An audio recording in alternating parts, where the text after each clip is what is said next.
Panda, panda, panda, panda. I got broads in Atlanta.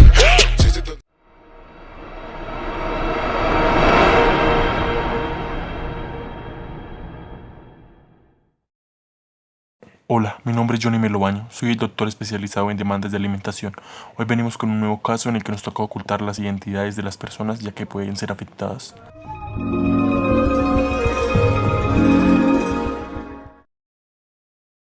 Hola, mi nombre es Brittany y todo comenzó por una salida a la discoteca. Ese día me encontré con Tyson, el papá de Brian.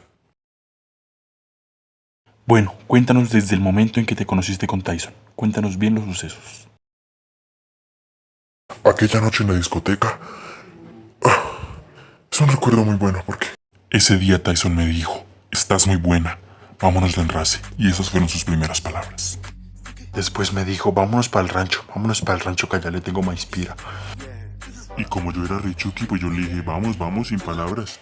Yo estaba muy borracha, por eso no recuerdo muy bien lo que terminó pasando esa noche.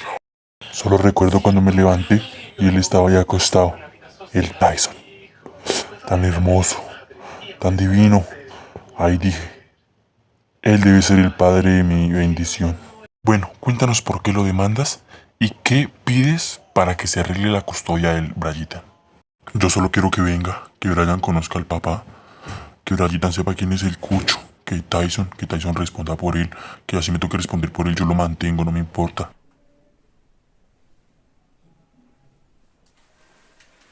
Sí, marica, qué mamera, yo no sé a qué hora sí ya salir de esta mierda. No, qué mamera. Señor, ya estamos grabando, señor. Bueno, espero les haya gustado este caso y esta triste historia. Entonces nos veremos en una próxima oportunidad, chicos, y ya saben, para mí es un placer trabajar en esto y ayudar a las personas. Hijo de putas.